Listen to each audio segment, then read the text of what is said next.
Okay, so we're diving in today and we're going straight for the battles. Now I have a great set for you. It went 5-0. I actually went 9-1. I lost the first battle of this 10 set. I couldn't, for some reason the first set didn't record, but I still have a 5-0 for you. And guess what? I have a Swampert lead and it went like perfectly. It was a textbook example. But let's go ahead, let's get into this one first. Alolan Ninetales, no big deal. They quick switch to Swampert, which we bring in our Victreebel. And you know what? Don't worry about it. Let the Hydro Cannon hit you. It's not going to kill us. And then go ahead and take out that Swampert. They're going to bring back in Alolan Ninetales. And when they do, you're going to see they stall a little bit because they don't want to kill me too fast and have Bastiodon come in. I could have played it a little differently. I just went ahead and I threw the poison move and I killed that Alolan Ninetales.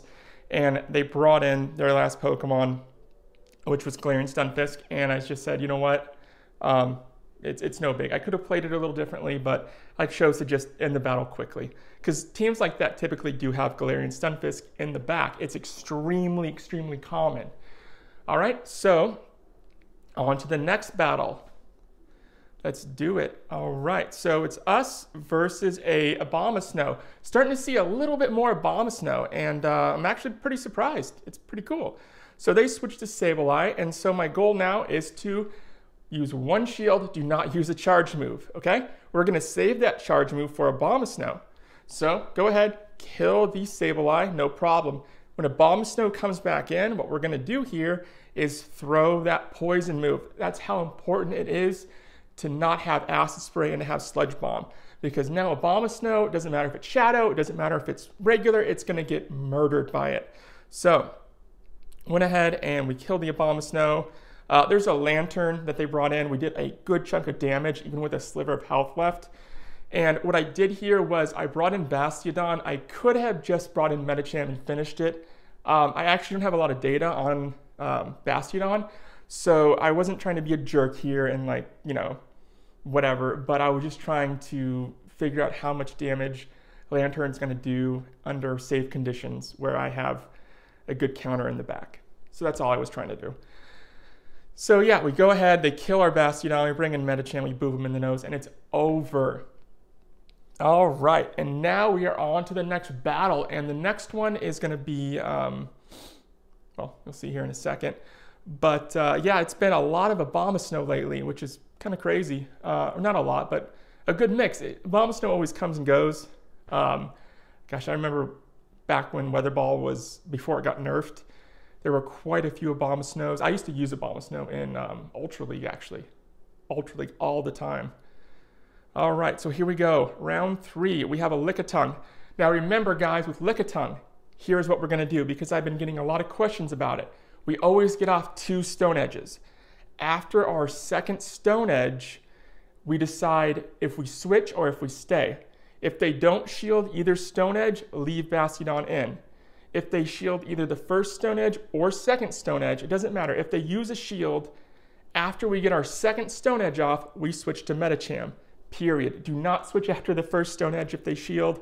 Always get 2 Stone Edges off against our friend here, and then switch Lickitung. Forgot its name for a second. So yeah, we're getting our second Stone Edge off here. They are shielding, and now we are switching to Medicham. Go ahead, no worries, let it hit us. It's just gonna be a body slam. All right, now they're gonna switch in. For this one, they don't have any shields left. However, I didn't really want to lose my Medicham so early, especially with Bastiodon low on health. So I did shield this one, so that way I could kill the Noctowl and still have Medicham alive. All right, a couple more punches and Noctowl is dead. Stalling the clock a little bit, which you'll see more and more for those new players. As you get up there, people will stall, and it is a good tactic. So they brought in Medicham of their own. Power up punch, we knew that wasn't going to be nice. We went ahead and we used, I had a good feeling they were going to try to switch when I used my Psychic, which is fine, because we have our Victreebel, which can do a number on Medicham. And there, we know it has Power Up Punch, so that means it has Power Up Punch and Psychic, which is what we have, but we know it doesn't have Ice Punch now.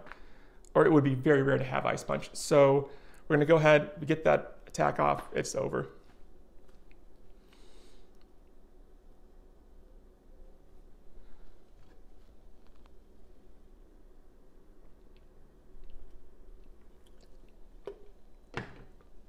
All right, now the next two sets are where it's at. You're gonna see Bunnelby, and Bunnelby is, Bunnelby 2 Charmer teams seem to be on the rise. And even though our team wasn't made to defeat Charmers, because I don't see, honestly, a whole lot of Charmers, but it's a great byproduct of having a team, just Victreebel's immunity to it, and especially Bastiodon's immunity, makes for a great Charmer killing team. And so we went ahead and we switched to Medicham. I chose not to use Psychic here because I'm not too familiar with Sylveon, and I didn't want to use Psychic and have it still have a sliver of health left. I either wanted to kill it outright or have enough health where Bastiodon can come in and farm it down. So that's what I was thinking there. All right. So yeah, nothing it uses is going to be effective against Bastiodon. Totally fine to farm it. They throw Bunnelby back in. I use a Flamethrower, and then I'm going to immediately switch to Victreebel. Here comes Granbull, and as I said before, Charm is no match for Victreebel, even though it's a glass cannon. They will bring back in Bunnelby, but since we have 2 shields, there is nothing it can do. And the game is over. So, 4-0, and now it's time for the Swampert one. And like I was saying in the intro, man, this video, I got so lucky because it usually is about 50-50 with Swamperts these days as far as wins go against a Swampert lead, and it depends. Because Swampert is so versatile, sometimes it goes really well. I've had in the past where if I saw a Swampert lead, I had like a 70% chance of victory. Now it's like about 50.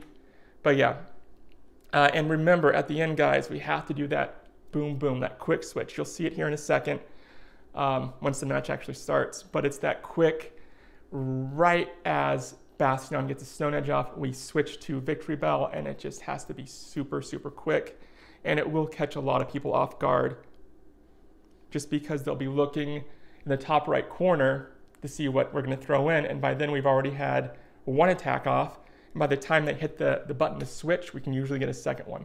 So, starters switching to Medicham. They are switching to Frostlass. Now, I'm going to use a Psychic here, and they're going to shield it. It's about 50-50 if people shield Medicham's Psychic. I always throw it though because it does give me another option, like if they weren't running Swampert in the lead, if it was something that I was, Bastiodon was just like, I would try to beat, I can beat Frostlass if they don't shield the Psychic, but it costs me 2 shields, and that's kind of a heavy price to pay. All right, it's going to get a Shadow Ball off, don't shield. It's going to go ahead, it always gets 2 Shadow Balls off. Do not shield. Do not shield this. All right, so I'm going to use this Stone Edge now. Use it and then immediately switch to Victreebel, and then boom, boom, and then game over. Watch this. Boom, boom, done. Don't have time to switch their last Pokemon. That's it. Well, everybody, that is it for today. I hope you enjoyed it. I hope you enjoyed that Swampert video, and you have a great rest of your day.